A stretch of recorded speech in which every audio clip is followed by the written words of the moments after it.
Bismillahirrahmanirrahim.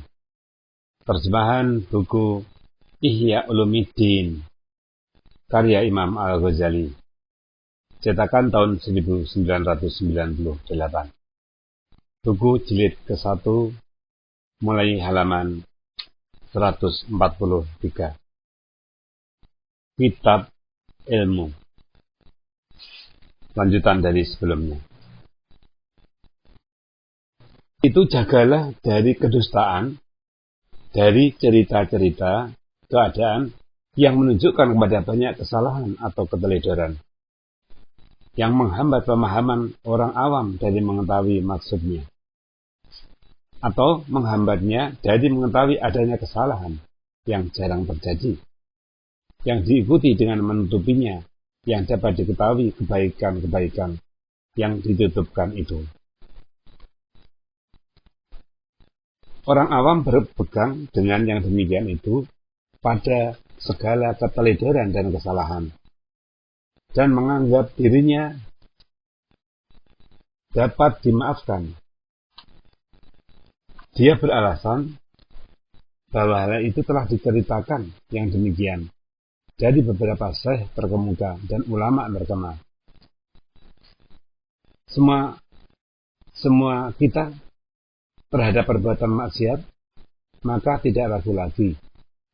Jikalau kita telah berbuat maksiat kepada Allah, maka orang-orang yang lebih besar dari kita telah berbuat maksiat. Hal yang tersebut tadi menunjukkan keberaniannya menghadapi Allah Ta'ala dengan tidak sadar. Maka sesudah menjaga diri dari dua hal yang ditakuti, maka tidak mengapa dengan demikian.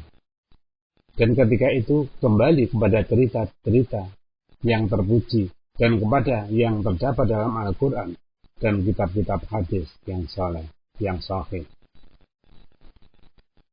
Sebagian orang memperbolehkan membuat cerita-cerita yang menyukakan kepada pembuat taat dan mendakwakan bahwa tujuannya mengajak manusia kepada kebenaran.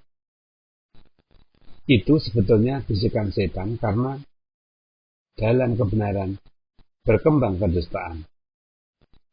Dan mengenai zikir kepada Allah Ta'ala dan Rasulnya tidak menciptakan nasihat yang tidak mempunyai dasar kebenaran.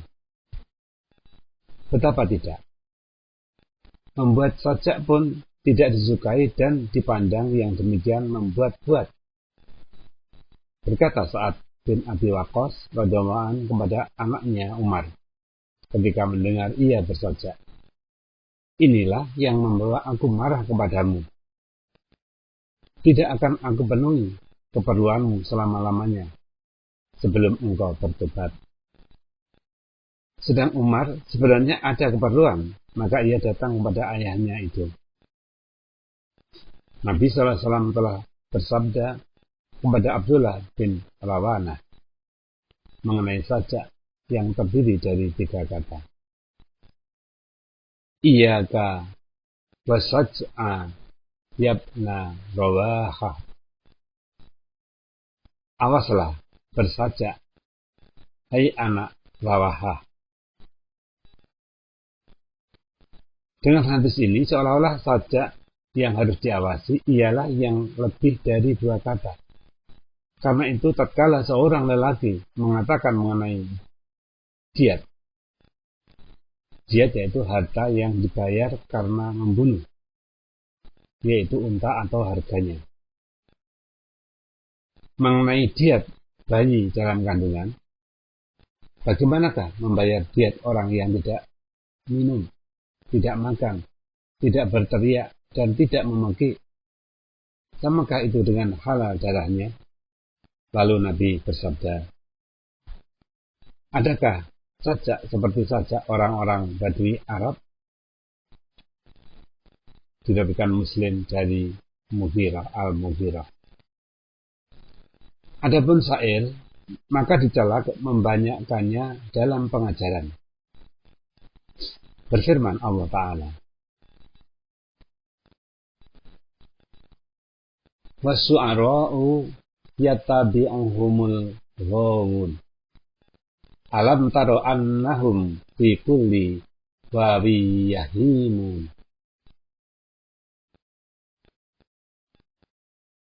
Artinya, dan penyair-penyair itu diikuti oleh orang-orang jahat.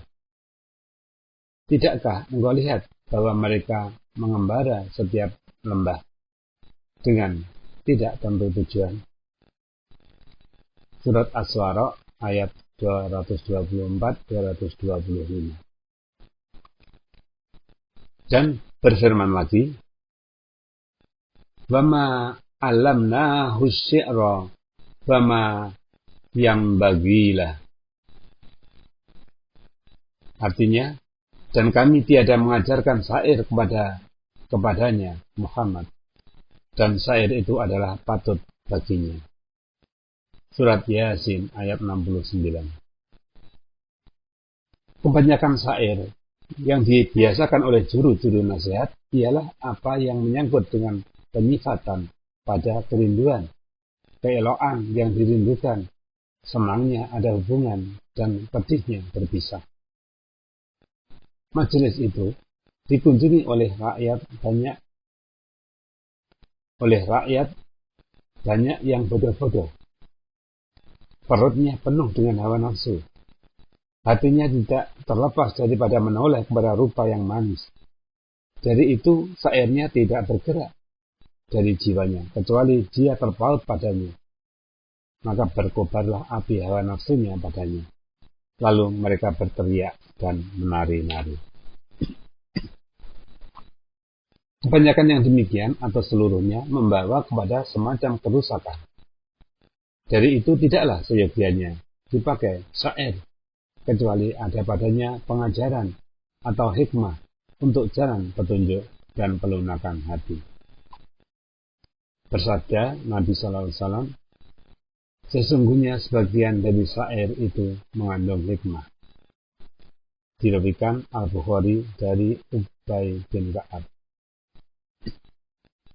Jika majelis itu dihadiri orang-orang tertentu yang mempunyai perhatian kepada ketenggelaman hati dengan cinta kepada Allah Ta'ala, dan tidak ada golongan lain dalam majelis tersebut, maka bagi mereka tidak ada madaratnya syair itu yang zahiriyahnya menunjukkan kepada hubungan sesama makhluk. Karena pendengarnya dapat menempatkan apa yang didengarnya menurut panggilan hatinya, sebagaimana akan diterangkan nanti pada kitab pendengaran. Dan karena itulah Al-Junaid radhiyallahu anhu berbicara kepada lebih kurang 10 orang. Lalu mereka sudah banyak. Kalau mereka sudah banyak, ia tidak berbicara. Dan tidaklah pernah sekali-kali yang menghadiri majelisnya sampai 20 orang. Tentang datang serombongan orang banyak ke pintu rumah Ibnu Salim, lalu dikatakan kepadanya, berbicaralah, telah datang teman-teman Tuhan. Ibnu Salim menjawab, tidak, mereka bukan temanku. Mereka adalah teman-teman majelis. Sesungguhnya teman-temanku ialah orang-orang tertentu atau orang-orang al-khawas. Adapun as-satoh atau doa-doa dan kata-kata yang tidak difahami, maka yang kami maksudkan ialah 2 jenis perkataan yang diadakan oleh sebagian kaum sufi. Yang pertama, ialah doa-doa yang panjang, yang terbentang tentang keasikan atau kerinduan bersama Allah Ta'ala, dan hubungan yang tidak memerlukan kepada amal zahiriyah, sehingga golongan itu berkesudahan kepada mendakwakan al-ittihad atau bersatu dengan Allah, terangkat hijab, penyaksian, dan dengan melihat Tuhan dan bercakap-cakap dengan pembicaraan. Lalu mereka mengatakan, dikatakan kepada kami demikian, dan kami mengatakan demikian. Mereka menyerupakan pada yang demikian itu dengan Husain bin Mansur al-Halad yang telah dihukum gantung lantaran diucapkannya kata-kata yang berjenis dengan itu. Dan mereka membuktikan yang demikian dengan ucapan al-halaj anal haq atau aku al-haq, yakni yang maha besar, yang maha benar, salah satu dari nama Allah Ta'ala. Dan dengan apa yang diceritakan dari Abi Yazid al-Bustami, bahwa Abi Yazid mengatakan, Subhani, Subhani, Maha suci aku, Maha suci aku.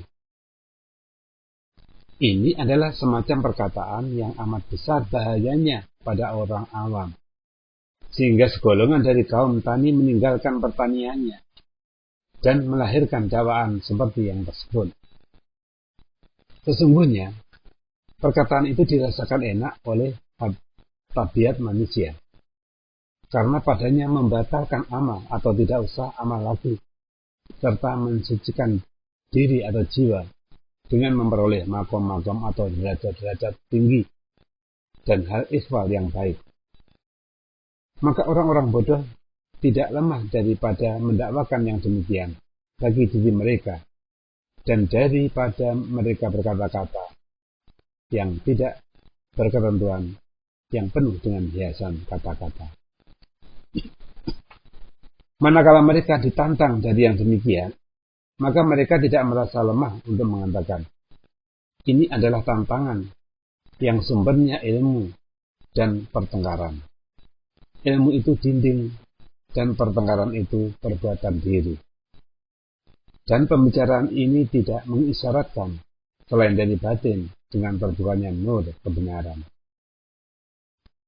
Maka hal yang tersebut dan yang seperti dengan yang tersebut daripada yang telah berterbangan kejahatannya dalam negeri dan besar madaratnya pada orang awam, sehingga orang yang menuturkan dengan sedikit daripadanya, maka membunuhnya adalah lebih baik pada agama Allah daripada menghidupkan 10 daripadanya.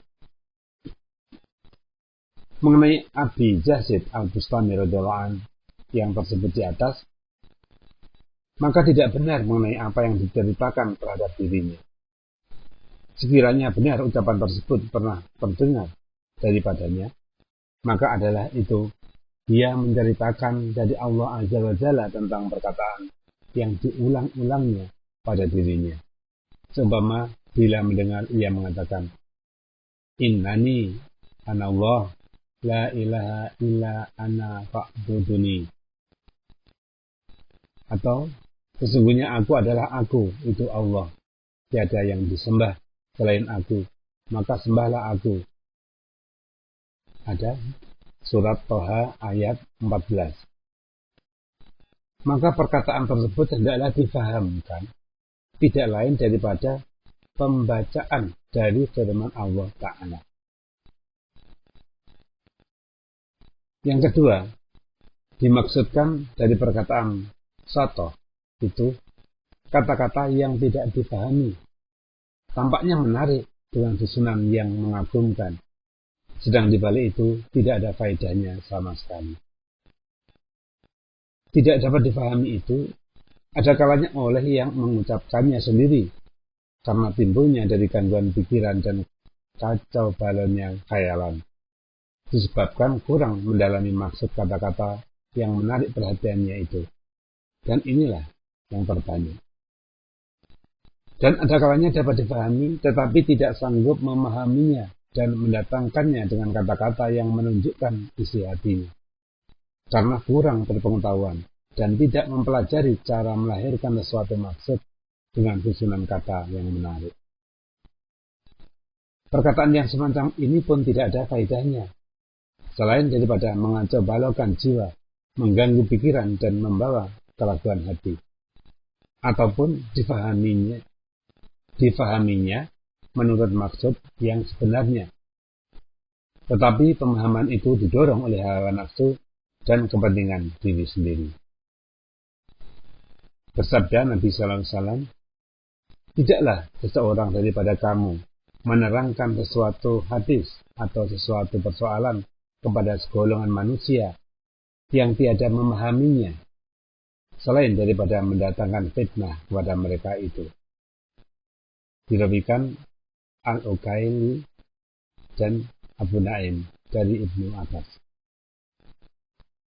Dan bersabda Nabi SAW, berbicaralah dengan orang banyak dengan kata-kata yang dapat dipahaminya, dan tinggalkanlah persoalan yang ditantang mereka.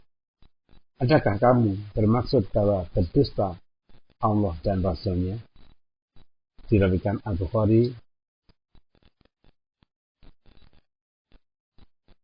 Ini mengenai yang dapat dipahami oleh yang mengucapkannya sendiri, tetapi tidak sampai dapat dipahami oleh otak pendengarnya.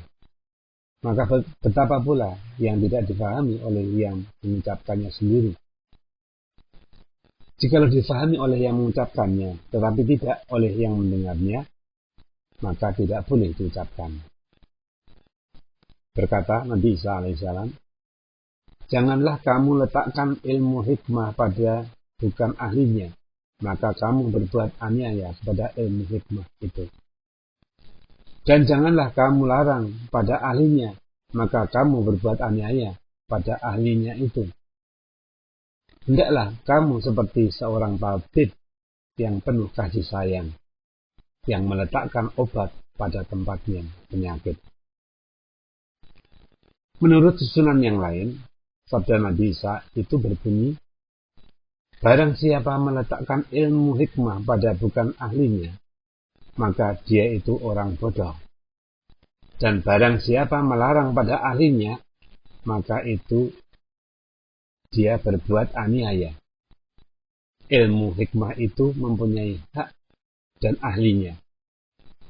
Dari itu berilah kepada semua yang berhak akan haknya. Adapun tamah atau pemutaran perkataan-perkataan agama, maka termasuk di dalamnya apa yang kami sebutkan mengenai satoh. Dan suatu hal lain yang khusus dengan tamat itu, yaitu pemutaran perkataan-perkataan agama dari zahirnya yang mudah dipahami kepada urusan batin yang tidak ada padanya menonjol faedahnya. Seumpama kebiasaan golongan kebatinan memutarbalikkan maksud. Ini juga haram dan madaratnya besar.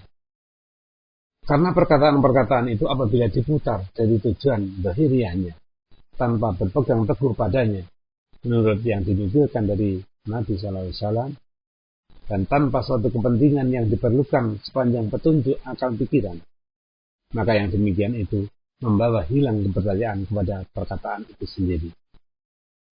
Dan lenyaplah keraguan kalam Allah Ta'ala dan kalam Rasulnya SAW.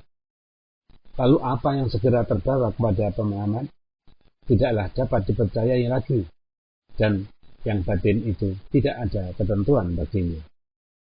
Tetapi timbullah pertentangan dalam hati dan memungkinkan penempatan perkataan itu ke dalam beberapa corak.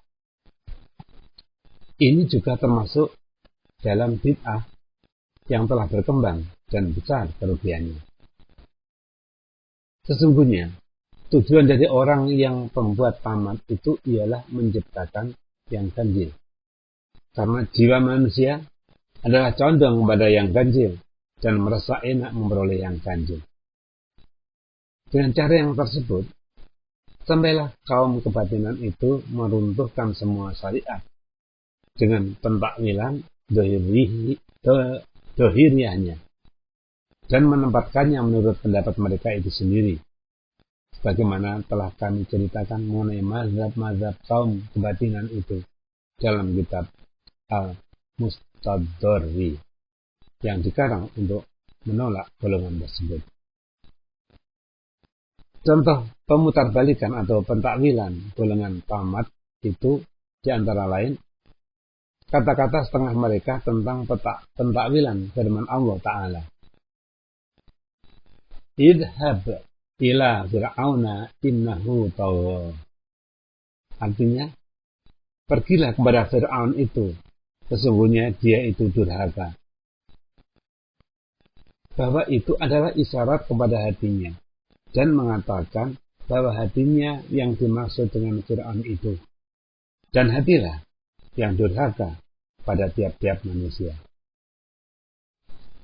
Dan pada firman Allah Ta'ala, wa an alqi asyok,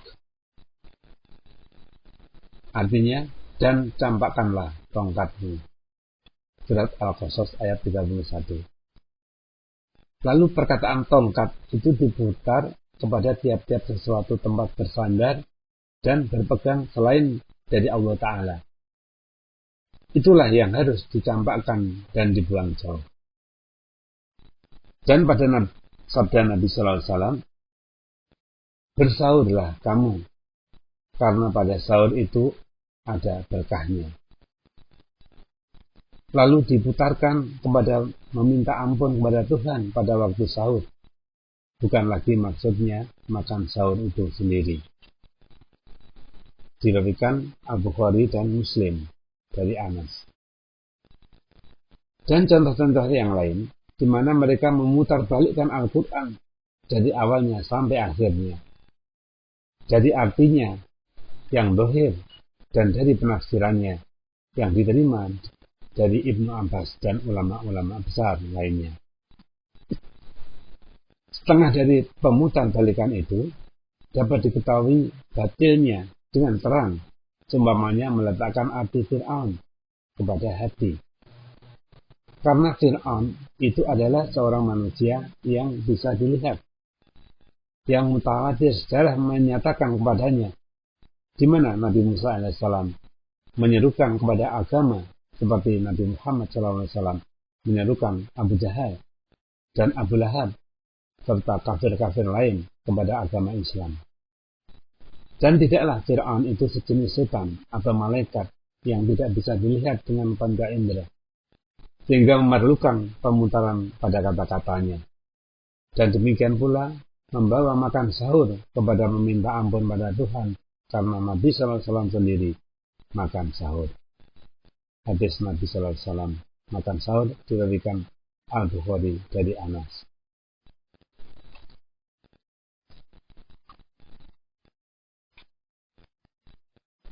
Dan bersabda, bersahurlah dan marilah kita kepada makanan yang mengandung berkah ini. Diriwayatkan Abu Dawud, An-Nasa'i dan Ibnu Hibban dari Al-Irbadi bin Sariyah. Semuanya itu dapat diketahui dengan berita yang mutawatir dan dapat dipersaksikan kebatilannya. Sebagian dapat diketahui dengan beradugaan, yaitu yang tidak dapat dipersaksikan oleh panca indera. Semua yang diterangkan tadi adalah haram hukumnya, menyesatkan dan merusakkan agama rakyat. Tiada satupun daripadanya diterima dari sahabat, dari tabi'in, dan dari Al-Hasan Al-Basri yang bertekun melaksanakan dakwah dan pengajaran kepada rakyat banyak. Maka bagi sabda Nabi SAW, barang siapa menafsirkan Al-Quran menurut pendapatnya sendiri, maka disediakan untuknya suatu tempat dari api neraka. Diriwayatkan At-Tirmidzi dari Ibnu Abbas. Tiada jelas pengertiannya selain dari cara inilah, yaitu maksud dan pendapatnya adalah menetapkan dan membuktikan sesuatu lalu menarik penyaksian Al-Quran kepadanya serta membawa kitab suci di luar petunjuk kata-kata, baik menurut bahasanya atau menurut yang dinukilkan atau nakliyah. Tiada siogialah difahamkan dari penjelasan dari atas tadi, bahwa Al-Quran tidak boleh ditafsirkan dengan menggunakan pemahaman yang mendalam dan pemikiran. Karena di antara ayat-ayat suci yang diterima dari para sahabat dan ulama tafsir itu, ada yang mempunyai 5, 6, sampai 7 pengertian. Dan semuanya itu tidaklah didengar dari Nabi SAW. Kadang-kadang ada yang berlawanan, yang tidak dapat menerima pengumpulan atau disatukan maksud. Maka dipakailah pemikiran dan pemahaman dengan maksud yang baik dan mendalam. Jadi itu berdoalah Nabi Sallallahu Alaihi Wasallam kepada Ibnu Abbas radhiyallahu anhu, "Ya Allah Tuhanku, berilah kepadanya atau Ibnu Abbas faham dalam agama dan ajarilah dia pentakwilan atau penafsiran." Diriwayatkan Al-Bukhari dari Ibnu Abbas. Barang siapa membolehkan dari golongan tamat menggunakan pemutarbalikan seperti itu, serta diketahuinya bahwa yang demikian tidaklah yang dimaksudkan dengan perkataan itu, dan mendakwakan bahwa tujuannya ialah mengajak manusia kepada Tuhan, maka sikap yang demikian itu samalah halnya dengan orang yang membolehkan membuat-buat dan mengada-adakan sesuatu terhadap Nabi Sallallahu Alaihi Wasallam karena berdasarkan kebenaran tetapi tidak diucapkan oleh agama, seperti orang yang mengada-adakan hadis Nabi Sallallahu Alaihi Wasallam dalam suatu persoalan yang dipandang benar. Tindakan yang seperti itu adalah suatu kezaliman dan kesesatan, serta termasuk ke dalam peringatan Nabi Sallallahu Alaihi Wasallam yang dipahami dari sabdanya, "Barang siapa berbuat dusta kepadaku dengan sengaja, maka ia telah menyediakan tempatnya dari api neraka." Diriwayatkan Al-Bukhari dan Muslim dari Abi Hurairah, Ali dan Anas. Bahkan adalah amat besar kejahatan dengan memutarbalikkan kata-kata itu, sebab menghilangkan kepercayaan kepada kata-kata itu sendiri dan melenyapkan jalan untuk memperoleh faedah dan pemahaman dari Al-Quran keseluruhan. Maka tahulah kita betapa setan itu memutarbalikkan alat-alat dakwah dari ilmu yang terpuji kepada tercela. Semuanya itu adalah perbuatan ulama-ulama jahat dengan menggantikan maksud kata-kata itu. Jika Anda mengikuti mereka karena berpegang kepada nama yang termasyhur, tanpa memperhatikan kepada apa yang diketahui pada masa pertama dari Islam, maka adalah Anda seumpama orang yang ingin memperoleh kemuliaan dengan ilmu hikmah, lalu mengikuti siapa saja yang bernama ahli hikmah.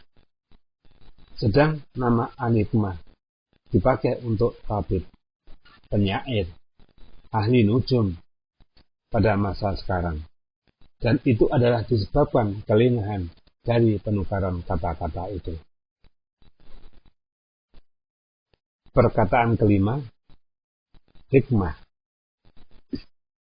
Nama ahli hikmah atau al-hakim ditujukan kepada tabib, penyair, dan ahli nujum, sehingga juga kepada orang yang memutar-mutarkan undian pada tangan di tepi jalan besar. Hikmah ialah suatu hal yang dipuji Allah Ta'ala dengan firman-Nya, "Yu'til hikmata man yasha'u wa man yu'tal hikmata faqad utiya khairan katsira." Artinya, dianugerahinya hikmah kepada siapa yang dikehendakinya, dan barang siapa dianugerahinya hikmah, maka dia telah dianugerahi banyak kebajikan. Surat Al-Baqarah ayat 269.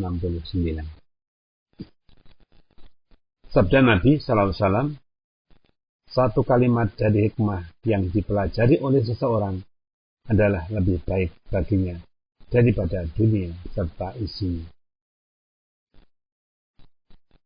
Perhatikanlah, apakah yang diperkatakan tentang hikmah itu dan kemanakah ditujukan.